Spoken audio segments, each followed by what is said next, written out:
Sorry, you're good to go. Have a good session. So Nick and I would be co-chairing the session. We have 7 talks. I'm Mohammed, and Mark is going to present the first paper. Actually, for the first few talks, Nick is going to be the main person that speaks, but Mark is going to present. I'm going to introduce this one, and then Nick will take over. Schrodinger's pirate, how to trace a quantum decoder, and we have Mark to present the work. All right, thank you. Thank you. So let me just quickly review some typical quantum attacks on classical crypto systems that have been considered in the literature. So perhaps the most basic is something I'll just call quantum computing attack. And this is where Alice and Bob are just using whatever crypto system, say an encryption scheme. And the only thing different from the classical setting is now the adversary is equipped with a quantum computer that they can use to, say, try to decrypt messages. Other models of attacks have been considered. For example, there's been a whole line of work considering what are sometimes called superposition attacks, where the adversary is now actually able to make superposition queries to the honest users, say to get encryptions of quantum superpositions of messages, or make decryption queries on quantum superpositions of ciphertext. Another model that's sort of in between arises when you consider the random oracle model in the quantum setting. And here we typically have the adversary still just listening in to the communication between Alice and Bob, but then they get to make quantum superposition queries to the random oracle. So in this work, we consider what turns out to be a very different kind of quantum attack that arises in the setting of traitor tracing. So let's first just recall the notion of traitor tracing. So here we have an adversary, or we have a bunch of users who are given personalized secret keys that allow them to decrypt ciphertext. And what we're concerned about is that one of the users turns out to be a traitor who then sends their key to an unauthorized user. Of course, there's nothing that we can do to prevent this. But what we want is that if we ever actually discover that the secret key has been leaked, we want to be able to inspect the secret key or trace the secret key and learn which user revealed their secret key. By identifying the user, we can then go and prosecute them or at least revoke their credentials. Now, the bulk of the traitor tracing literature actually allows the adversary not to just output their secret key, but to produce a general pirate decoder program that they send to the unauthorized user. And why might they do this? Well, they might embed their secret key into a decoder program and then employ various obfuscation techniques to hide their secret key. And they want to be able to learn the user, which user produced the decoder, even if they try to hide their secret key. Now, typically, we also want collusion resistance so that if many users collude to create the pirate decoder, we can still identify the users. For the purposes of this talk, though, we will ignore collusion resistance. And so in this work, we consider traitor tracing in the setting where all of the adversaries are quantum. And in particular, what this means is that the adversaries may actually be sending quantum decoders. That is a program that is actually represented by a quantum state. And we want, if we discover such a quantum decoder program, to nevertheless be able to identify the user. So why do we consider quantum decoders? Well, in the traitor tracing setup, the adversary channel is out of band. The channel used by the traitor adversary to send a decoder to the unauthorized user is not part of the normal communication of the system. And we really can't prevent quantum messages in this setting. And this is true even if the underlying system remains classical and all the honest users only send classical messages. There's nothing really stopping two quantum users from sending quantum messages to each other. Additionally, using a quantum decoder may actually help evade tracing.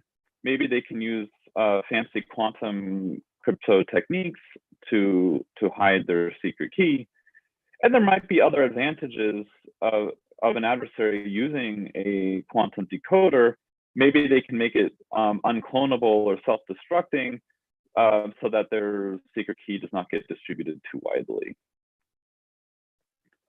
So in this work, we initiate the study of traitor tracing in this setting. Our first result is actually to define a meaningful notion of traitor tracing in the setting. It turns out that the obvious way you might try to translate the classical tracing notion to the quantum setting is actually sort of physically meaningless.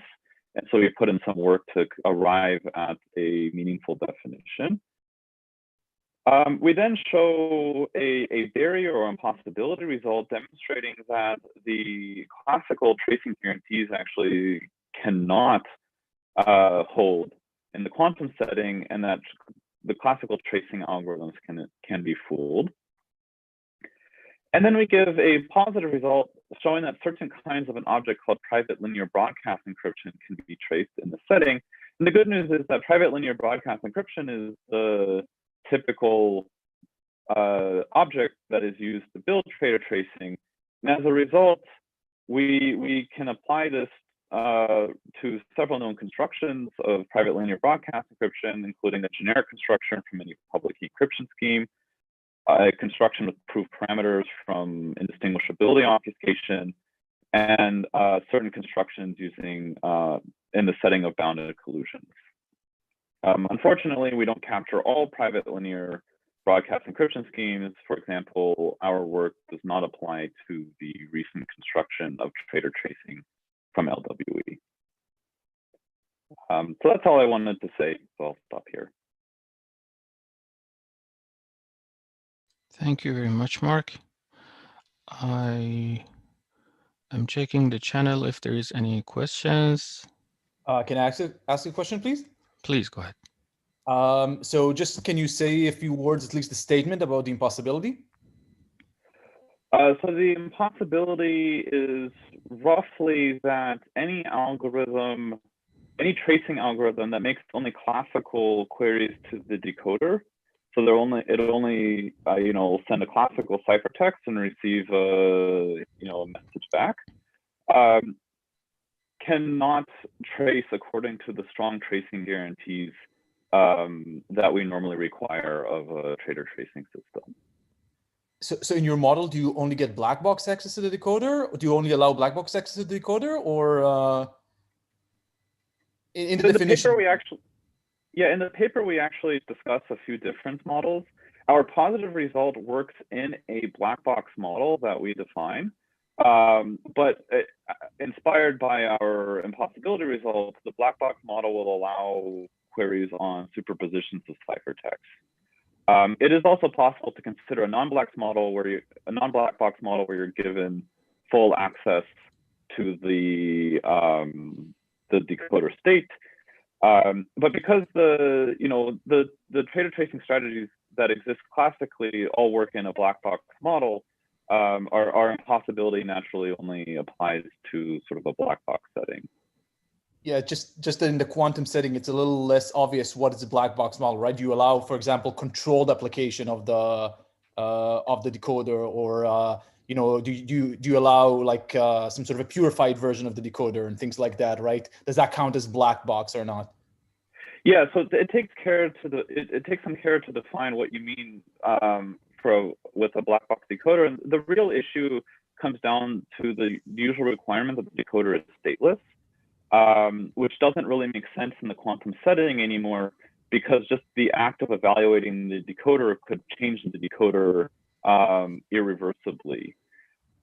So we do take some care to define a meaningful notion of a black box decoder, and intuitively we say a black box decoder is one that is where the measurement to actually recover the message is projective. We argue that such a projective decoder is the natural quantum analog of a classical stateless decoder. I see. Thanks. Mhm. There is also a question by Rio on the chat, Zulip chat. A question says, why do you need the shift distance to analyze projective implementations instead of statistical distance?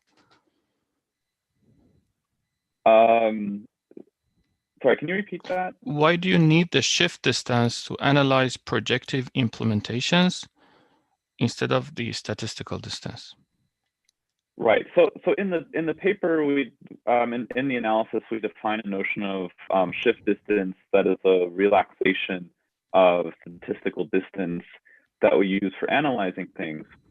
And the reason that we need to do this, it actually relates to just the way that even classical trader tracing systems work, where when you, so in the classical trader tracing systems and in ours, the sort of a fundamental subroutine is estimating the success probability of the decoder.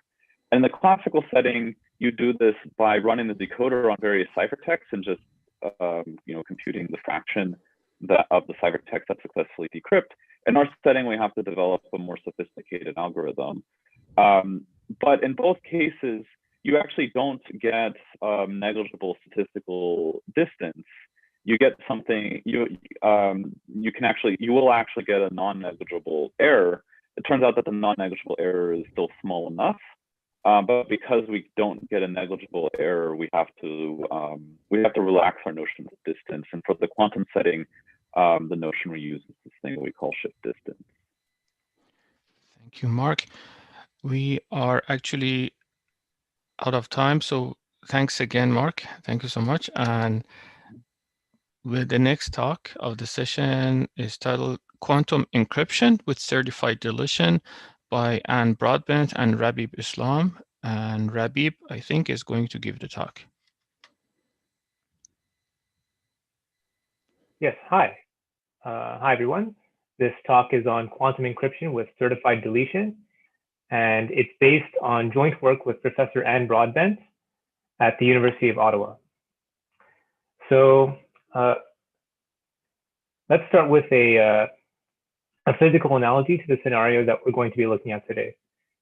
We consider Alice placing a message inside a safe, locking the safe with a combination, and sending the safe to Bob. At that point, Bob has an option. He could choose to return the safe in its closed state to Alice, in which case Alice would be convinced that Bob did not open the safe to read the message, or he could keep the safe, and when the combination is revealed, he could open and read the contents. This is an exclusive OR. In the physical world, Bob could do one or the other, but not both. By the combination being revealed, I mean that Alice could simply broadcast it. Now, the question is, can we achieve this functionality in the digital world? The answer is no, at least if we're looking at classical encoding. Here's a simple proof by contradiction. Say Alice encodes a message using the key K and sends that to Bob. Then Bob can create two copies of this encoding. With the first copy, he can convince Alice that he did not receive the message, and with the other copy, he can use the key to open and read the content. So what we're going to do today is show how quantum mechanics enables the best of the physical and digital worlds. Namely, we'll give an encoding for a classical message into a quantum state, such that Bob will be able to prove that he deleted the message by sending Alice a classical string. That is what we call quantum encryption with certified deletion. Here are some work related to the topic, but we don't have time to go into the details right now. I wanted to give an idea of the scheme via an example. Here we're going to encrypt a message of 2 bits, and in order to do that, we first sample theta, which consists of 4 random bits with Hamming weight 2, and R, which is another 4 random bits. And we create a Wiesner encoding, which is R in basis theta. When theta is 0, we encode R in the computational basis, and when theta is 1, we encode R in the diagonal basis.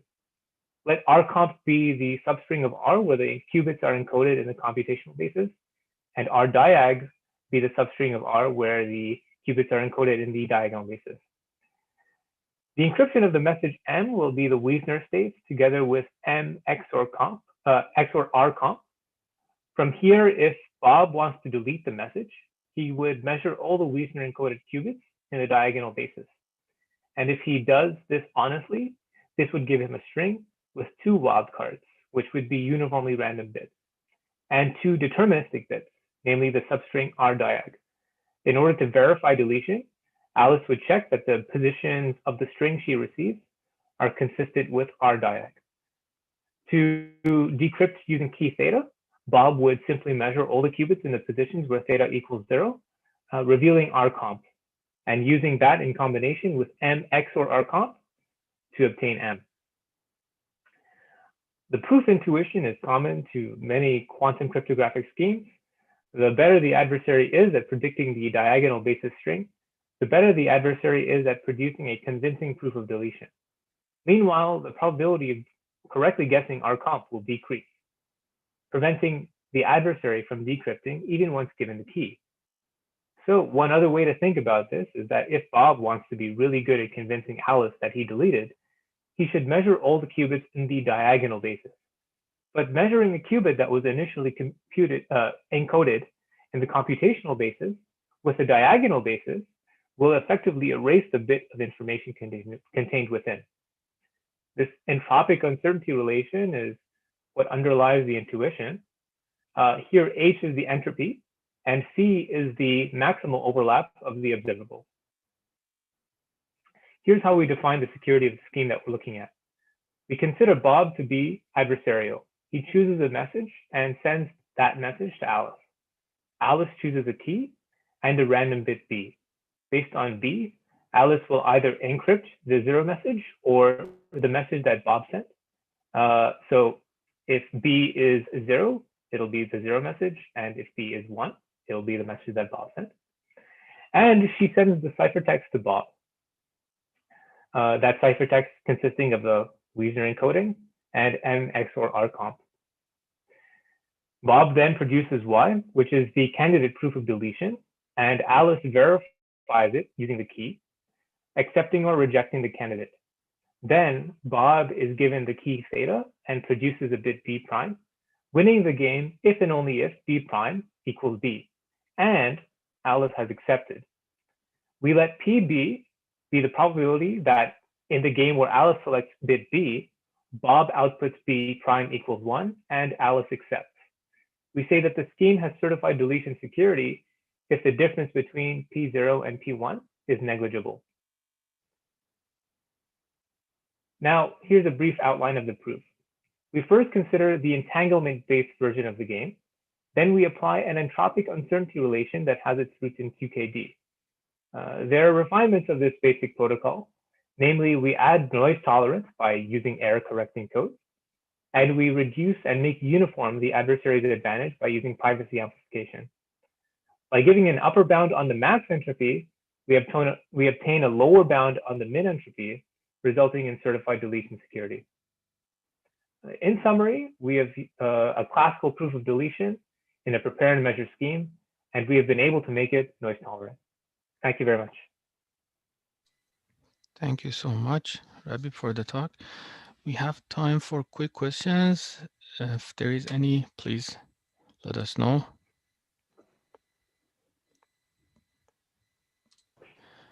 It seems like this is an augmentation of you know, oblivious transfer, using some principles from oblivious transfer to do this. Is that right? Do I have that right? I'm not actually sure if the relation between this and oblivious transfer is really clear. So there would be more work necessary to sort of tease out the relation there, if there is one that's clear. I have another question. So the scheme construct is a one-time scheme. Is there an easy way to extend it to a reusable setting? Reusable setting in what sense?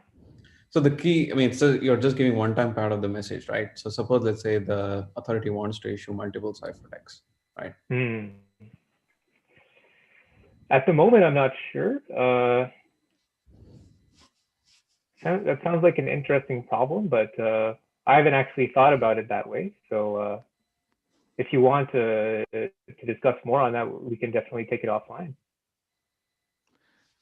Oh, and I have also a question. I'm not sure how stupid it is, but if you can certify deletion in quantum setting, does that give us another way to enforce security where we have semi-honest security and we want to somehow enforce maliciousness?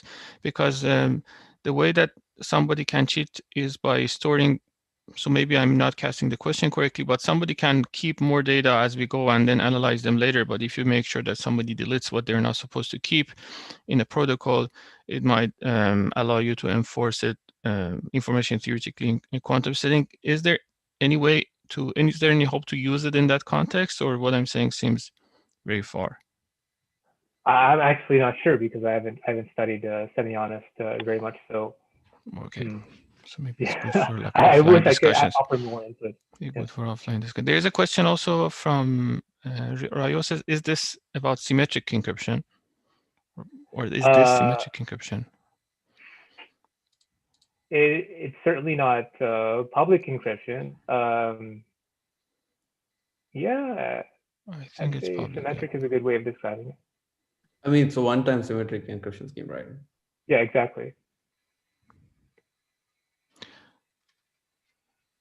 Okay, so we can thank you again, Rabib. So we can go to the next talk of the session. It's going to be called Secure Quantum Extraction Protocols by Prabhanjan Ananth, Ronaldo La Palasa, and Prabhanjan is going to give the talk. Okay, so please go ahead. Can you see my screen? Okay. I'm going to talk about secure quantum extraction protocols, and this is in joint work with Rolando La Placa, who is a graduate student at MIT. Oops. So knowledge extraction is a very useful concept in cryptography, and it comes up everywhere in the design of cryptographic protocols. So for instance, while designing secure computation protocols, we need to come up with a simulator that can extract inputs from the adversarial parties. So we need to incorporate some sort of an extraction mechanism in the design of secure computation protocols. And even in zero knowledge, in the seminal FLS paradigm, the simulation works by first extracting the trapdoor from the adversarial verifier before proceeding.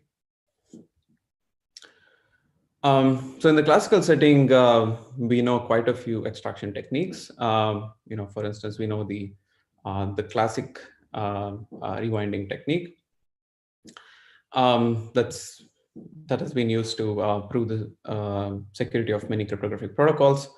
And rewinding only, is useful to. There are still some barriers associated with the rewinding technique. And to circumvent these barriers, there were other extraction techniques proposed, such as non-black box technique, super polynomial extraction technique, and so on. And if you look at most of the results on secure computation and ZK, most of them rely on the above extraction techniques. So that was in the classical setting. Many years from now, there's a possibility that full-fledged quantum computer can come into existence. So we need to brace ourselves for that reality. And towards bracing that reality, we need to start designing protocols that are secure against quantum adversaries. Okay, so now we're going to look at the setting when the adversary is modeled as a quantum polynomial time algorithm. And then we're going to revisit the questions of on secure computation when the adversary is a quantum polynomial time algorithm. Okay, and it turns out that many of the classical simulation or extraction techniques that we are familiar with fail in this setting. For instance, the classic rewinding technique doesn't work. It generally doesn't work. And the reason is because of the no cloning theorem. So if you think about rewinding, the way it works is, you go through the transcript, you maintain a copy of the intermediate state, and then you're going to come back to this state because you sort of maintained this copy, and then you'll try a different transcript, right? And the no cloning theorem states that you cannot clone arbitrary states. Right? Also, the Barak's non-black box technique also doesn't work in this setting. Actually, there are many reasons why Barak's non-black box technique doesn't work in the quantum setting. And one main reason is that universal argument systems for quantum computation, we don't yet know how to do this. And universal arguments are sort of it's sort of a critical requirement in Barak's non-black box technique. So what do we know in the quantum setting in terms of extraction techniques? So Watrous and Unruh showed that you can actually achieve rewinding of a quantum adversary, but only in very restricted settings. On the other hand, we don't know of any non-black box technique prior to our work.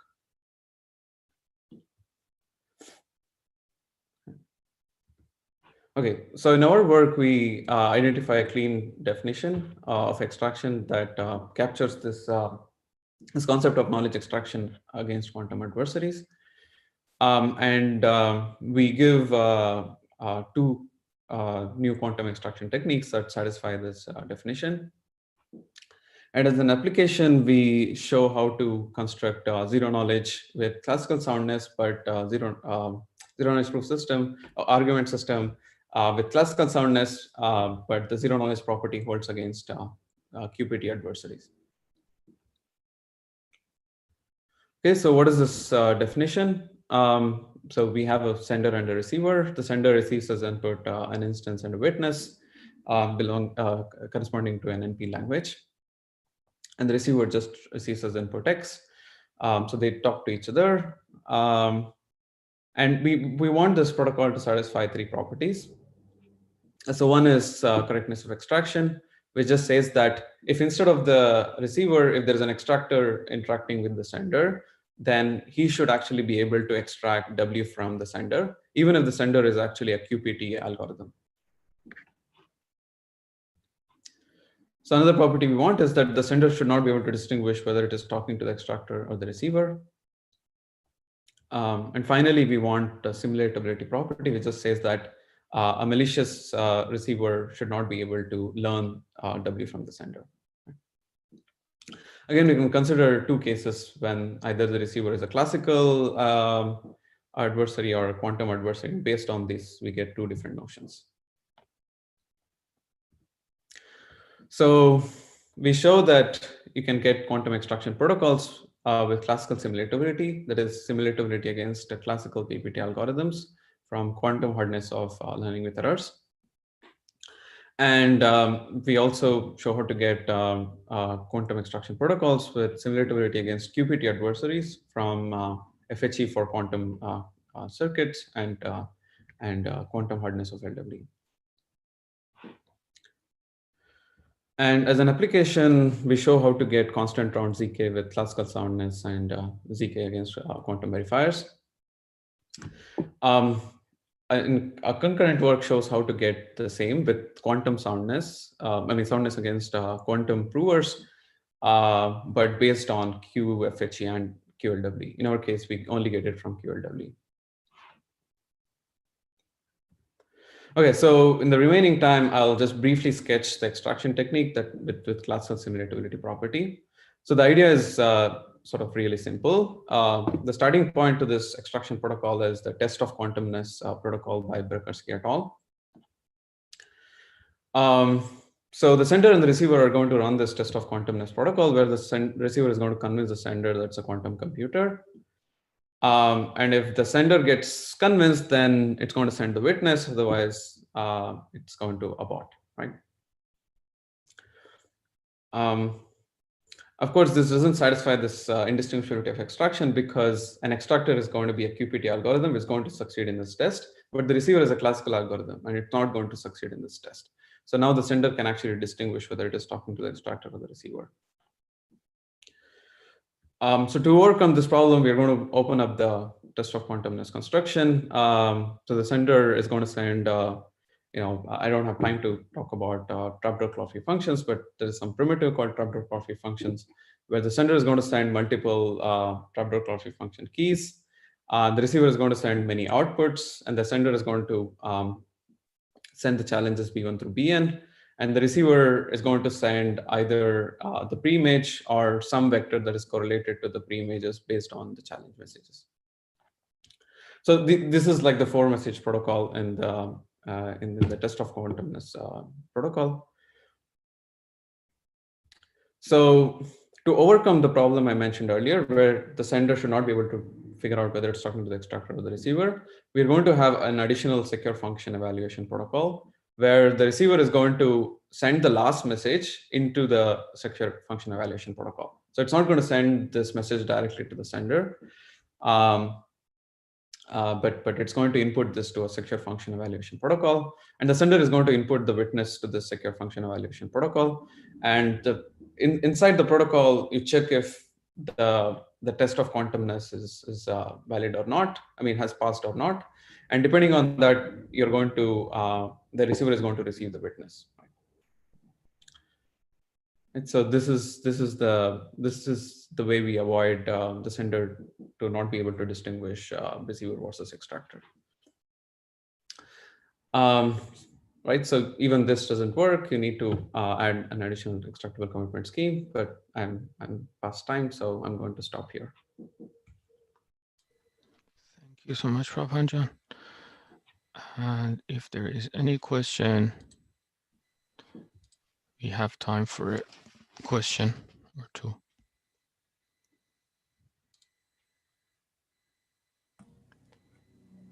So I guess I have a question. So why do you need this like indistinguishability condition as like an extra thing? Like surely it like if you're not indistinguishable, then you can't get like correctness of extraction. Or is this? So the reason why we have this indistinguishability of extraction condition is because this protocol is going to be used as a submodule in design of ZK, right? And the simulator is going to use this protocol to extract from the verifier. So the simulator is going to run the extractor. In this case, the verifier should not be able to distinguish whether it is talking to the prover or the simulator. Right, I see.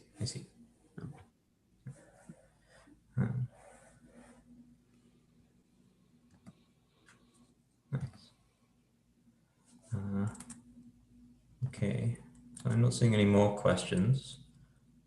Okay, well, feel free to put questions in the chat. We can come to them at the end if you think of them. So next up, we have Shihan, who is going to present the paper Non-Interactive Classical Verification of Quantum Computation. Okay. Yeah. I think your screen is not shared yet, Shihan. Yeah. Oh, no, great. Can you see it now? Okay. So yeah, so thanks for giving me a chance to speak at TCC. So this is a joint work with Goran Ergic, Andrew Charles, and Alex Grillo about non-interactive verification of quantum computation. So in this work, we formalized the task of verification of quantum computation as interactive arguments for BQP languages. So the decision problems that's solvable in quantum polynomial time. So in this work, we are going to answer the following questions. First, can quantum computation be certified with a single message up to a pre-processing step that is independent of the instance? And second, can certified quantum computation be performed in zero knowledge? So we answered these questions by upgrading the MADA protocol, which is the first purely classical verification of BQP in the following steps. So first, we show that the first move, which is a key generation, can be made independent of the instance. So it can be moved to a set of phase. And then we show that parallel repetition works and then reduces the constant soundness error can be improved by parallel repetition. And the soundness gets decreased exponentially in the number of copies. And after that, we apply a well-known wrong reduction technique called Fisher-Shamir to reduce the wrong complexity down to a single message. And then we also show that how to turn the protocol into a classical non-interactive zero knowledge for BQP or QMA, which is a quantum analog of MA. So yeah, so the first step is to show that the key generation can be done before the verification starts. So instead of sampling the keys according to the instance, we sample the key according to random basis. And then after that, after the verification starts, the verifier samples a local term from the instance, which is a local Hamiltonian. And then he only checks when the random basis matches the local term. If they don't match, the verifier just accepts. So because with constant probability, they don't match, the companion soundness gap gets decreased by a constant factor. But this is fine because we can apply a stage of parallel repetition to amplify the companion soundness gap. The second step is to show that the parallel repetition works, and then the soundness error of a k-copy protocol is negligibly close to the negative k. So we show this by first characterize the verdict as a projectors, which is indexed by the charge coins. So in the k-copy protocol, there are 2 to a k different challenges. So this gives a mathematical handle on the problem. And then we show that projectors have to be nearly orthogonal with respect to any quantum state that the prover prepares. And no matter how the prover tries to cheat by applying quantum channel to adapt the projectors, the nearly orthogonality has to hold. Otherwise, there is an attack to the mother protocol. And then this implies that any prover can win at most a single challenge. So the soundness is 2 to a negative k up to some negligible term. So in the concurrent work, a parallel repetition theorem is also given by Jia, Zhong, and Yamakawa, which is also going to be presented in this session. So the third step, so now we have interactive arguments for BQP that has negligible companions and soundness error. And then we apply Fisher-Shamir to turn a 3-message public coin protocol into a non-interactive one in the random oracle model. Because the loss is quadratic in the number of queries to the random oracle, the Fisher-Shamir won't work if we don't apply parallel repetition to reduce the soundness error beforehand.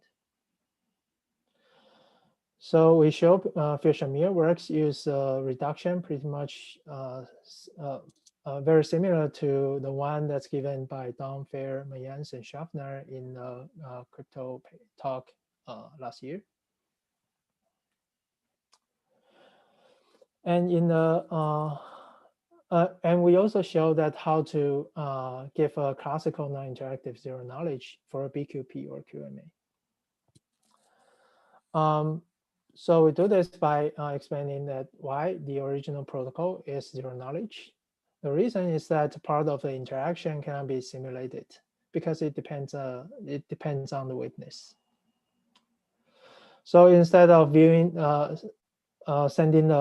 so we modify the protocol by instead of sending the witness dependent messages as a witness to some MP relation, the prover, instead of sending that, sends a Nizek proof for this MP relation.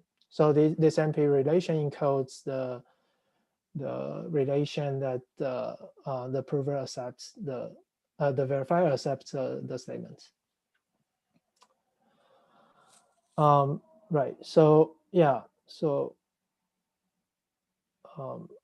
Right. So by the Nizic property of the, then we use the Nizic scheme for NP languages. So by the Nizic property of the Nizic for NP, we conclude that the protocol becomes zero knowledge. So yeah, so that's pretty much a high level overview of our work. Thanks. Thanks, Shihan. Are there any questions?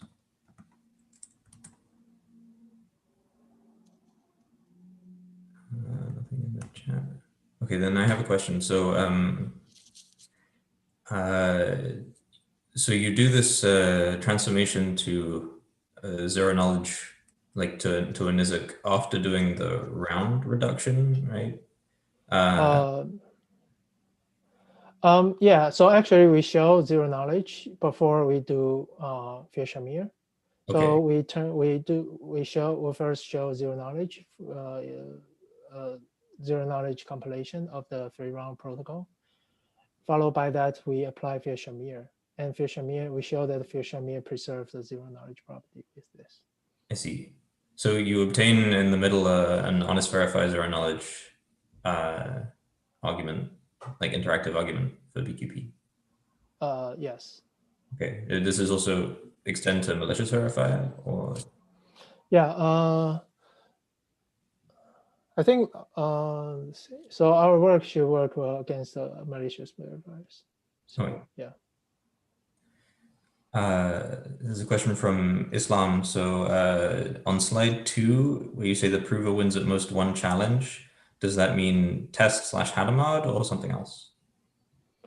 So yeah. So in the K-copy protocols, there are K coordinates, each of which can be a test round or a Hadamard round. So here, I mean, win a single challenge means that can win at most one out of the 2 to the K possibilities. So yeah, this shows that the soundness has to be 2 to the negative K. Because with probability 2 to the negative K, a single challenge is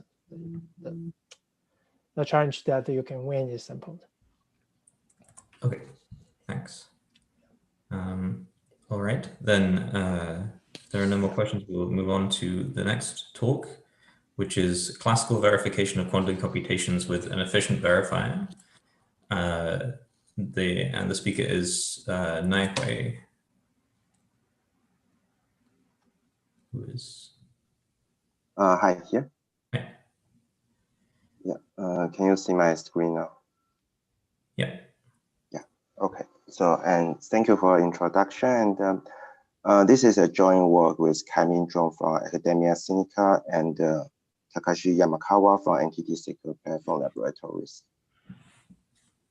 And so, because in the near future, we believe that quantum computers are very likely to be unportable, which means that we won't have a quantum iPhone, quantum laptop, or quantum PC soon in our home or at our office.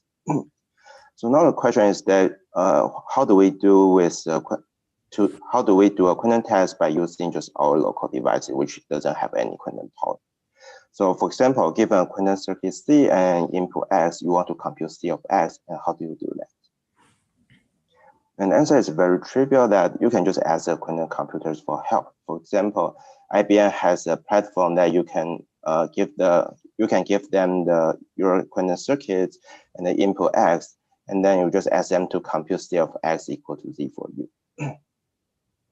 However, the question now is that how can we verify that the given output Z is equal to C of X? For example, if there is an adversary server, then it will just give you something arbitrary that is not equal to C of X. So how do you verify that? So this problem is called classical verification of quantum computation. The question is that can the client verify that Z is equal to C of X? So usually we want 3 additional requirements. First, we want the verifier has no quantum power, which means that it's just a purely classical device, because we cannot have a quantum iPhone in our hand. And second, we want the prover to be very efficient. It means that we don't want the prover to spend much more time than just computing C of X. And third, we want the verifier to be efficient. It means that I don't need to spend much more than computing C of S. Probably I just need to have the input and very small overhead to verify the answer C of S equal to Z. And the first approach is by the interactive protocol. For example, suppose I just want to compute some circuit C, which is a polymer time quantum circuit. Then because it is in BQP, so it is in P space. And it means that because P space equal to IP, so it means that there is an interactive protocol which can help us verify Z equal to C of X. So it satisfies the first requirement that the verifier has no quantum power, because in the IP protocol, both parties doesn't need to be quantum. However, in the IP protocol, the prover may need to be very, very powerful, like all-powerful prover. So most of the time, your prover is not efficient enough. So there are several attempts to try to address this problem. The first one is that if we just give the verifier, the local client, some very weak quantum power, then yes, we can have an efficient prover and a classical interactive proof to prove that C of S equal to Z. So this is by Borden et al. And lots of following works. Another approach is that, okay, we can have multiple prover, and those provers share EPR pairs, but they cannot communicate with each other. And in this setting, we can have an efficient verifier, an efficient prover, and an interactive protocol. Okay. And in 2018, Mahadevs in her seminar work shows that there is a 4-message CVQC protocol for decision problem. It means that you can prove X is in a BQP language L or not, based on the quantum LW assumption. So quantum LW assumption just means that the LW problem is hard for quantum computation. And her protocol has Sonny's error 1/2 plus negligable, and the completeness error negligable. And the verifier and the prover runs in time polynomial in T for T, and here T is a time for computing language L.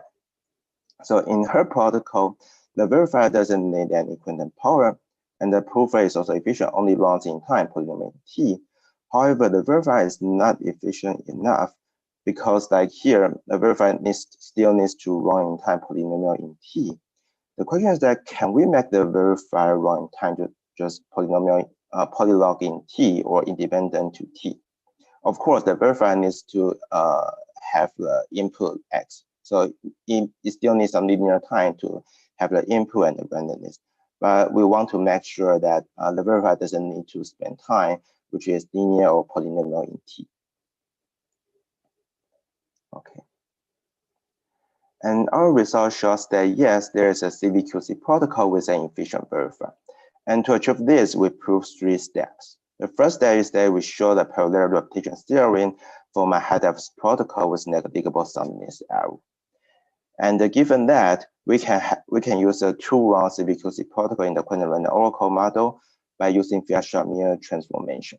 So the Fisher-Shamir transformation will make the 4-message protocol into 2-message protocol. And here the Fisher-Shamir transformation we use is by Zhu and Jiang in 2019 and Dong et al. In 2019. So it means that given a quantum random oracle model, then you can have a Fisher-Shamir transformation of a public coin protocol. And here we can do that because in the 3rd message of Mahadev's protocol is a public coin protocol. And finally, we can have a 2-round CVQC protocol with an efficient verifier in the common reference tree model and the quantum random oracle model. We do this by just delegate all the verification procedure of the verifier to the prover. And here we need to use some sustained randomized encoding.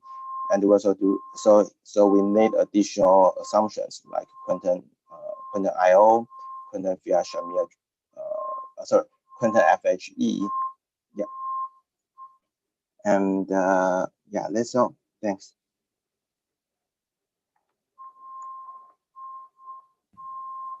Thank you. Are there any questions?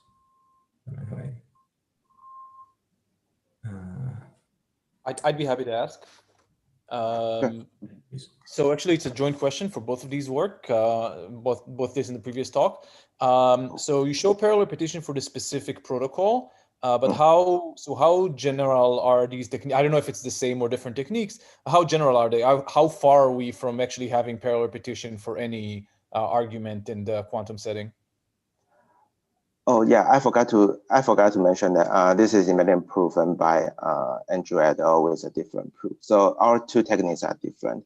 And in general, our parallel rotation protocol can be used for other applications. Like we have a new paper about post-quantum ZK, which use similar techniques. But I don't think this is general to parallelize all the protocols. One possible bottleneck is that let me see. So probably here. So because in our parallel rotation protocol, we need to consider all possible changes we get in the protocol. So if the change space is too large, so here the change space is C1 to Cn are just bit. So you just have 2 to the n possible bits, and you can do that. But if your C1 and Cn are something which is not a bit, which may be some very large integer, then we need to it simply means that the prover cannot guess the right challenge quickly enough. So if the challenge space is too large, then this technique fails. Yeah, this is something on top of my head. There could be other bottleneck. Yeah. What about the round? Like, do you use the fact that it's just 4 rounds, for example? 4 round. What do you mean? Like, what about like if the? I mean, of course, you do it for the specific protocol, but sort of could you imagine a scenario where this can be extended to, like, if the base protocol has more than 4 rounds, you can still do parallel repetition, or is it just like you use this sort of almost sigma protocol structure? Good question. Yeah, I'm not sure. Yeah. Okay. Mm-hmm. Thanks, Anir. No problem. Thanks. So the question from Ron, can you highlight the differences between the 2 last papers? I guess this is for both Nagwei and Shihan.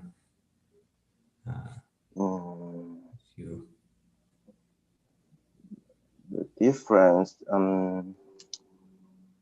So actually, both of us techniques are start from this informal lemma in Mahatov's paper.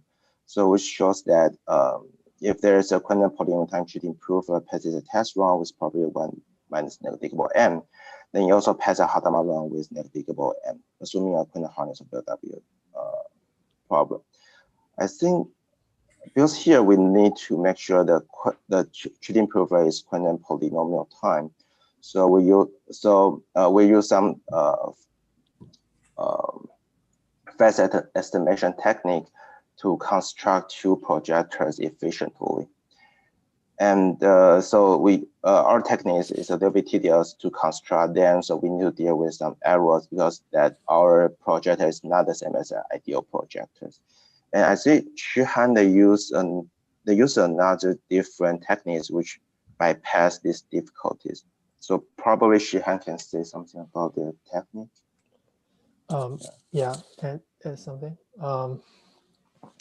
So yeah, so I think the technique is different because we sort of leverage some prove some intermediate property about linear algebra property about the projectors and the underlying quantum state, and we give the reduction saying that the intermediate linear algebra property has to hold, otherwise there's an attack to a matter protocol.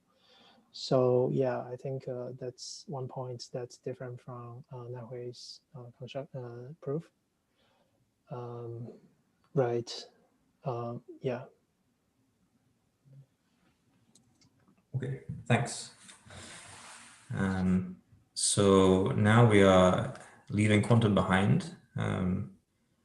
And we're going to have Rishab tell us about perfect correctness in lockable obfuscation. So I hope you can see my slides, right? Yep. Great.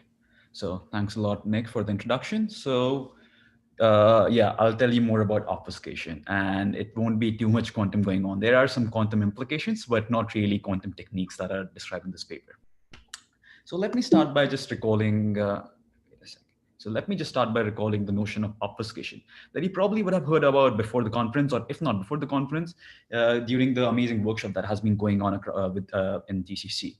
So obfuscation is just an incredibly powerful primitive with the following goal. The goal is to take as input a program, a piece of code, and sort of compile it into an obfuscated piece of code such that the obfuscated piece of code, it hides the implementation details about the input program. Now, to make this notion interesting or just useful, another goal of a code obfuscator is to have an input-output functionality preservation condition, which basically says that if you try to run the input program on input X, and you run the output program, the obfuscate program on the same input X, then the output of both the programs should be the same, should match. If that's not the case, you're not preserving the input-output functionality, then it's not really useful trying to build such an obfuscation scheme, right? Over the last several years, we have seen that the notion of obfuscation has been incredibly powerful and useful in realizing several new cryptographic functionalities that we didn't know how to achieve before in the pre-obfuscation era. Now, in this work, we basically revisit the question of obfuscation. We revisit these goals, but with a special focus on the second property, which is the second goal of trying to preserve the input-output functionality. It is basically abstracted out as the correctness requirement from the obfuscation scheme. And it could be phrased as follows. So basically, it could be phrased into two conditions. One could be of like an imperfect correctness condition. The other one could be of perfect correctness.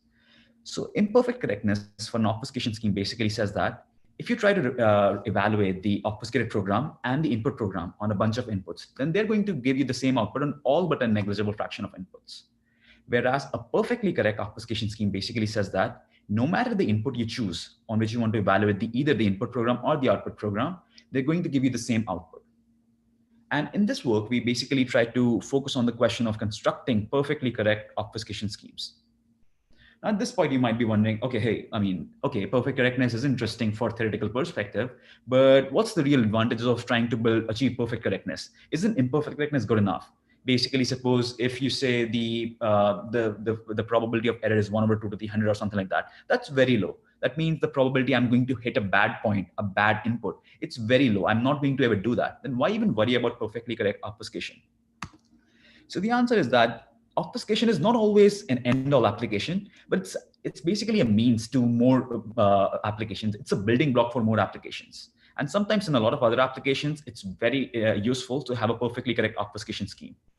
But even when you're not actually looking at obfuscation as a building block, even if you're trying to use an obfuscation scheme directly, then consider the following simple scenario. Suppose you delegate the job of obfuscation to me, and I'm a malicious party. Now, what I could do is that you give me a program that you want to obfuscate. Now, I, as an obfuscator, can choose certain bad random coins, the random coins for obfuscation, in such a way that the obfuscated piece of code, it will be basically incorrect on some specialized set of points, and those points are under my control. Now, even if you want to audit my obfuscation strategy, I'll give you my random coins, and you won't be able to tell what those specialized bad random coins really mean, because they're in the end random coins, right? It's pretty hard to even just audit such a malicious party. More broadly, the issue is basically imperfectness. In just this imperfect correctness could actually impact security of either the application directly or just in terms of could have like cascaded issues in the final application that you're trying to build. Now, the notion of imperfectness impacting security was also observed in the early 2000s by Dwork et al., where they observed that if, say, an encryption scheme is imperfectly correct, then it was not very useful in sort of, it had some problems in trying to build CCS secure encryption schemes out of it. And very recently, we have seen that the notion of perfectly correct obfuscation scheme is very, very useful for actually building a lot of different zero-knowledge protocols. So the one that Prabhanjan was mentioning today in a couple of talks before. So they also rely on a notion of perfectly correct lockable obfuscation scheme for just their application. With that high-level motivation, let me just tell you more about the result that we try to build or we show in this work. So in this work, we focus on the notion of perfect correctness in obfuscation schemes. And concretely, we focus on the primitive of lockable obfuscation. So the lockable obfuscation scheme, it's an obfuscation scheme for a very special class of functions. The functions is usually called the compute, then compare functions. So basically, an obfuscation scheme takes as input a computation program P, a message that you want to embed, and a log string alpha under which you want to hide the entire computation. And it outputs an obfuscated code. Basically, if you evaluate this obfuscated code P tilde on an input X, the idea is that the output of the computation should be the message that was embedded inside the obfuscated program. Whenever the computational program P, it matches the output of P matches the log string alpha on input X. So just a little more concretely, if P of X is equal to the log string alpha, then you learn the message, otherwise you won't. Now, naturally, a perfectly correct lockable obfuscation scheme satisfies these conditions perfectly, and an imperfect scheme just achieves these these notions in an imperfect manner. For security, prior works, they discussed a very strong VBB-style distributional indistinguishability property, which at a high level said that if the log string alpha, under which you want to hide the computation, that has sufficient entropy, then the program P tilde can be simulated. It basically, you can just simulate the entire program without the knowledge of the input program. All you need is the size of the program and nothing else about the program itself. Now, at the time this work was proposed, the lockable obfuscation was the best, or just the compute and compare this function class was the most expressive function class that we could build obfuscation for from standard assumptions. Over the last, I would say, a couple of months, you've seen that obfuscation can actually be built for some other well-founded assumptions, but in this work, we really focus on obfuscation, lockable obfuscation, and showing perfect correctness for that. So at a high level, our results are as follows. We show how to build a perfectly correct lockable obfuscation scheme for all poly-size circuits that is secure under the learning with errors assumption. And we show it's as sufficient as the prior constructions proposed. And instead of basically redoing the entire proof and coming up with a totally new construction, what we show is that we show our construction, which is a perfectly correct scheme, is basically indistinguishable from the statistically correct or imperfectly correct lockable obfuscation schemes of GKW. And basically, if the GKW scheme was secure, which we know it was from learning with errors, then our scheme is also secure. So it's basically a surgical proof, a smaller proof, instead of just redoing the entire thing. Along the way, we also show that we actually also built a perfectly injective pseudorandom generators with a setup. And we basically do this from two assumptions, from learning with errors and as well as a low noise variant of the learning parity with noise assumption. And the cool fact about this pseudorandom generator is that the evaluation algorithm of such a system is just, it's very low depth. It's a very shallow circuit. You don't need a lot of depth. And it's very, very crucial for our end application of perfectly correct lockable obfuscation as well. Now, due to time constraints, I won't exactly tell you how to achieve this, but let me just give you a quick flavor of what the technical meat is behind this result. So basically, if you focus on the lockable obfuscation construction, it contains a lot of steps, many steps, where you just bootstrap the construction one by one.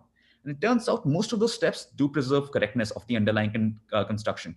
But there's one step, which is the first step in which you try to obfuscate a shallow depth, NC1, a log depth circuit. And that step of obfuscation, it actually introduces two types of errors. The first type of error is due to the fact that that construction, that transformation, it relies on a log depth pseudorandom generator.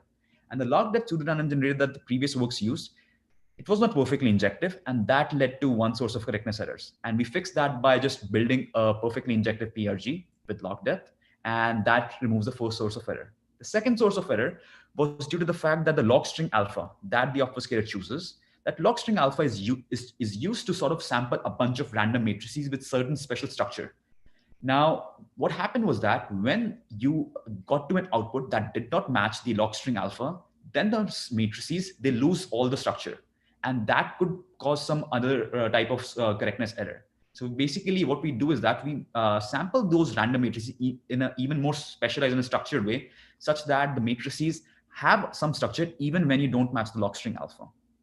So that's the high level approach. And I just invite you to look at the paper and the longer version of the talk to find more details. And I'll just quickly conclude with some related work that we have seen about in the perfect correctness regime. So a couple of years ago, Bitansky and Vaikunathan, they were able to show that we can actually de-randomize, or just we can actually make a wide variety of broad classes of crypto primitives. We can just move it from imperfectly correct to perfectly correct if we are willing to assume certain non-falsifiable assumptions about pseudorandom generators. And this follows by a de-randomization technique. So in this work, we really want to focus on trying to just do perfect correctness from standard assumptions. And in a concurrent and recent work, Ashraf et al., they also showed that if you start with indistinguishably obfuscation or functional encryption, and if you additionally rely on learning with errors, then you can also remove perfect correctness, or you can just also remove correctness errors and move to perfect correctness. But in this work, we really want to focus on lockable obfuscation because that's the best, that's the most expressive function class, which is post-quantum secure, and we have obfuscation for that from with post-quantum security. With that, I'll just conclude, and I'll be happy to take questions if any. Thanks, Rishabh. Are there any questions? I have a quick one. So other forms of obfuscation, not lockable, but indistinguishability obfuscation, and in particular, the ones that are recently constructed, do they also suffer from imperfect completeness, and whether your techniques apply to them? So first, the concurrent works techniques would apply to them because the concurrent work by Ashraf et al., they rely on a general purpose obfuscation. So they show that if you have a succinct functional encryption scheme, which we know how to do from learning with errors, then you can just get perfect correctness for free. But if you're asking whether the current constructions directly give perfectly correct schemes, then I guess the lattice-based ones would, if you basically bound the, or just the lattice-based candidate constructions probably would, because if you bound the amount of noise that you're adding in all the constructions and all the encryption paradigms, then it probably will be perfectly correct. If you're talking about the other one, which relies on a group of assumptions, then I'm not sure, because that follows a lot of different transformations, and it's possible maybe one of those transformations, it leads to certain correctness errors just because they're doing smudging and a lot of other tricks. So maybe just at some points it might be. It would be kind of unfair asking you. It would be a question for them, but thank you so much for clarifying it. Great. Thank you, Rishabh. So if there are no more questions, then we will move on to the last talk of the session, which will be given by Tomas. And the title is On Pseudorandom Encodings. Thanks for the introduction. Can you see my slides? Yeah. Okay, so I present the paper on pseudorandom encodings. This is joint work with Geoffroy Couteau, Yuval Ishai, Stanislav Chavaki, and Amit Sahai. But before I can tell you what pseudorandom encodings really are, let's first have a look at what compression is. So compression is a very classical notion. And the goal of compression is to compress, to represent information with fewer bits than it's originally used. And it was first considered in information theory. And in information theory, it's usually the setting where you want to compress sequences of samples and represent that as a short bit string. Later, initiated by Goldberg and Zipser, compression was also studied in complexity theory. And the goal in complexity theory is to just have a single sample from some probability distribution and represent this as a short representation, as a short bit string. A special case of compression in complexity theory is what we call perfect compression. Perfect compression is able to compress the distribution so strongly that the encoded or the compressed distribution is statistically close to the uniform distribution. So that's why it's called perfect, because it's really not possible to compress any further without losing information. A good example for perfect compression algorithms is point compression on elliptic curve groups. Perfect compression can be quite useful in cryptography. Namely, if we consider the scenario where we have two parties, Alice and Bob, and Alice wants to confidentially communicate a message to Bob, but they only share a low entropy secret key. For instance, a password that comes from a distribution that might be easily guessable. And if you just encrypt the message with this password, then there is a simple brute force attack. Namely, just try all keys from the distribution or all most likely keys from the distribution of the passwords and see if the decryption of the plain text with this candidate password gives you something that looks valid in some sense, depending on the message distribution. For instance, if the message distribution is natural speech, you would try all keys until you find something that looks like natural speech, and then you, with high probability, you found the password. The solution to this was found by Boyd et al. In 2001 using perfect compression. Namely, if you first perfectly compress the message and then encrypt it, then this brute force attack just won't work anymore. Because if you decrypt this the ciphertext now with a wrong key, you will get a uniformly random looking bit string by a standard security property of the underlying encryption scheme. On the other hand, if you try the right key, then you also get a uniformly random looking bit string because it was perfectly compressed. So this brute force attack can just not work anymore. The problem with this approach, of course, is perfect compression algorithms are only known for a very small number of distributions, like the elliptic curve point compression, but not so much more usable. So what we want is to have this useful property for a broader class of distributions. And so we relax perfect compression, and we call the resulting notion pseudo-random encodings. We relax it in several dimensions. Namely, we drop the shorter output requirement because we just don't use that. And we allow a randomized encoding algorithm. The first were actually similar to an approach from honey encryption by Schultz and Ristenpart in 2014. Further, we relaxed the information theoretic indistinguishability of the encoder distribution to uniform randomness to just a computational indistinguishability guarantee. And also we allow for a trusted setup assumption in the form of a common reference string. So this resulting notion is what we call pseudo-random encodings. And as it turns out, it's quite related to another primitive that has been studied earlier, namely invertible sampling. Invertible sampling is a problem if you have a randomized algorithm, and invertible sampling then considers the task of recovering a valid-looking random tape for this randomized algorithm. And this was previously studied in the area of multi-party computation, specifically adaptively secure multi-party computation, because basically this allows you to obliviously sample and to explain computations afterwards.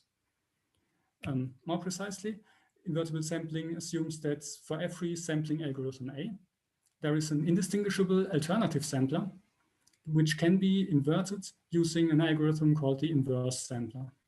And this one produces a valid-looking random tape, a well-distributed random tape for the alternative sampler. So on one hand, as we already saw from pseudo-random encodings, we get applications like honey encryption or password-authenticated key exchange, similar to the motivating example. And also because pseudo-random encodings allow you to embed the distribution into the uniform distribution and also allow you to efficiently recover that, we get connections to steganography and covert computation. On the other hand, invertible sampling is known to have applications for non-committing encryption or adaptive multi-party computation or succinct adaptive multi-party computation. And now, as it turns out, pseudo-random encodings and invertible sampling, these two notions, they are just equivalent. So this basically unifies these two seemingly unrelated areas. And yeah, on a high level, the intuition behind this equivalence is that the decoding algorithm, you can just use a de-randomized version of the alternative sampler, and the encoding algorithm just corresponds to the inverse sampler. So the core question we consider is, do pseudo-random encoding schemes exist for all efficiently samplable distributions?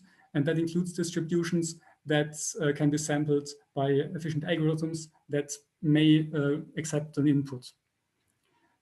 What you can see below is just an overview of all the different flavors of pseudo-random encodings that you can consider. We have either deterministic encoding algorithms or randomized encoding algorithms. We have statistical indistinguishability guarantees or computational indistinguishability guarantees, and versions with or without a trusted setup.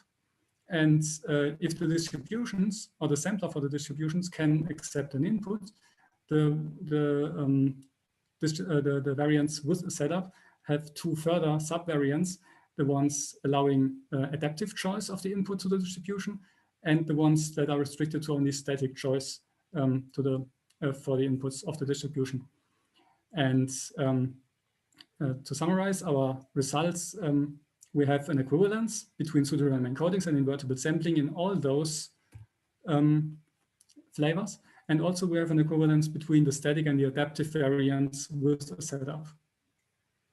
Also, we have negative results for the many flavors, for most of the stronger flavors of pseudorandom encodings. And also there is a positive result due to Dachmann-Solet et al. Who use polynomial indistinguishability, obfuscation, and one-way function to build what they call an explainability compiler.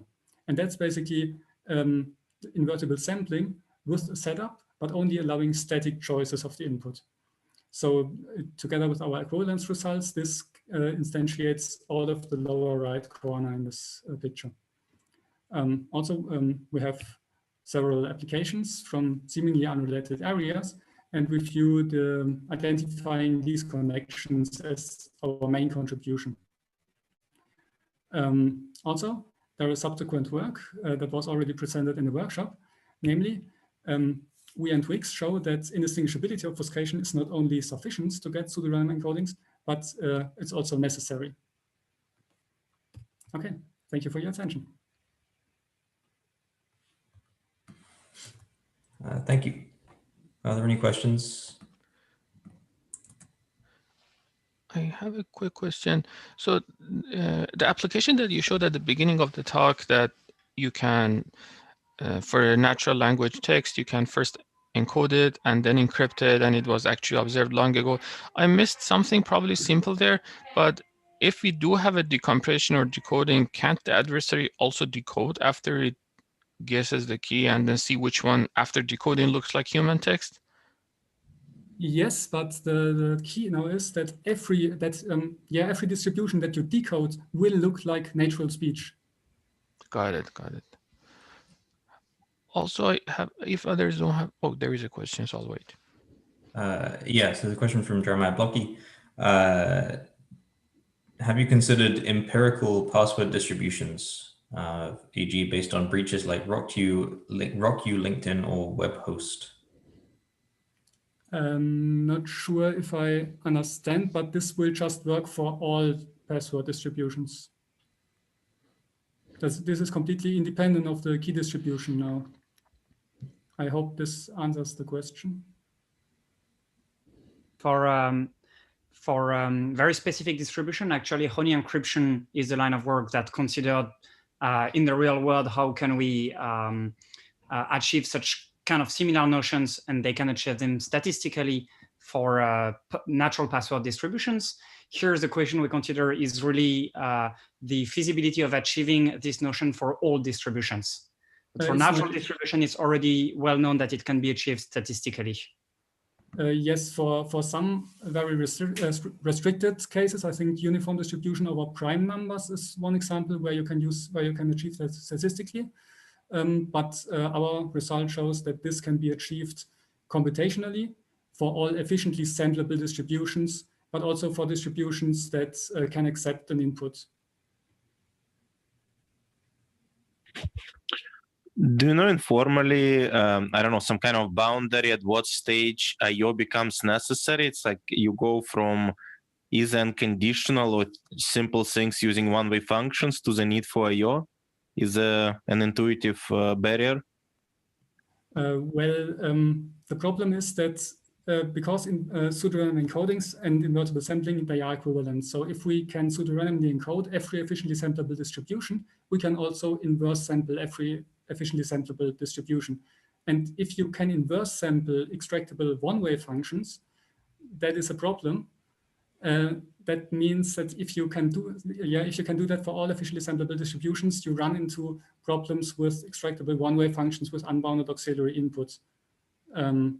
And yeah, they are contradictory to indistinguishability obfuscation. So I think the problem there is just that we consider that for all efficiently samplable distribution, but it might be interesting to look at a more restricted set of distribution that lies in between all efficiently samplable distributions and just the ones that are already known, like uniform distribution for prime numbers.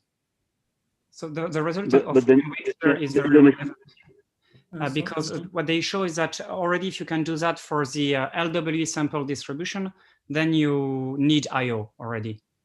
Only assuming LWE. So if somebody shows I/O exists under LWE, then the connection goes away. So they show that assuming LWE, this efficient encoding hypothesis implies I/O. So assuming LWE is important here. And you don't even need the full pseudorandom encoding hypothesis. You only need that for LWE samples.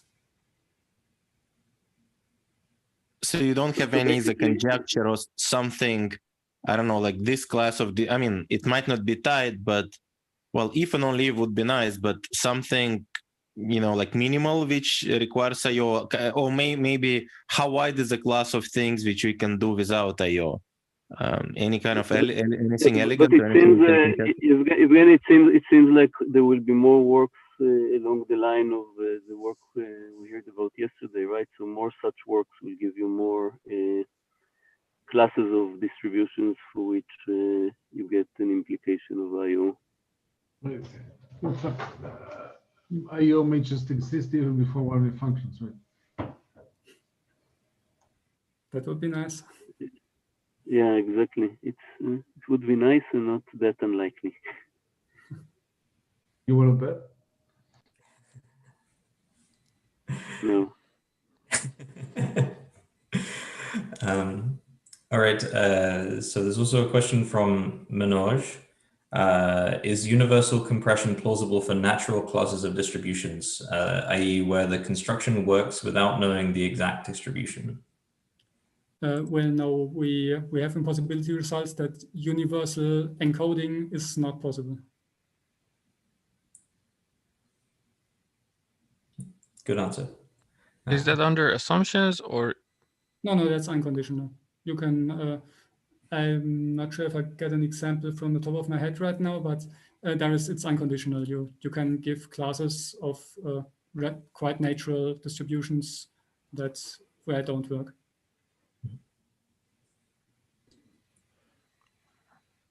Shuf also has a comment that being distribution independent is essentially infeasible. Yeah, I think it's basically because when you decode uniform distribution, decoding must depend on the distribution, because decoding of uniform corresponds to the alternative sampler, which must exactly be must be indistinguishable to the original distribution. And something similar works then for the encoding algorithm as well.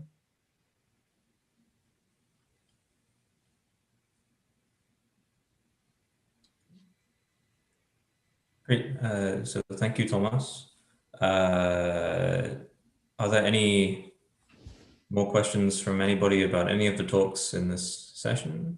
I guess we have like 5 minutes. Is Mark still around? Maybe I had a quick question about Mark's. I'm not sure if Mark is still around. Yeah, I'm still here. Oh, hi, Mark. So a quick. Hey. So you said that the lattice-based PLB schemes are not good enough. So can you give a quick reason? I mean, what's the intuition? Why doesn't it work? So we don't have a proof that it doesn't work. So in the security analysis, the issue is essentially that the way our proof works, we need the underlying private linear broadcast encryption scheme to be secure under an arbitrary polynomial number of queries by the adversary. And the LWE-based schemes, they handle a constant number. You can extend them to polynomial number, but then the ciphertext size explodes and it becomes useless. I see. Okay. Okay, that makes sense. Thanks, Mark. Mm-hmm.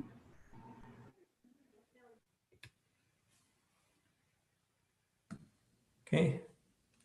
Then I guess we can wrap up.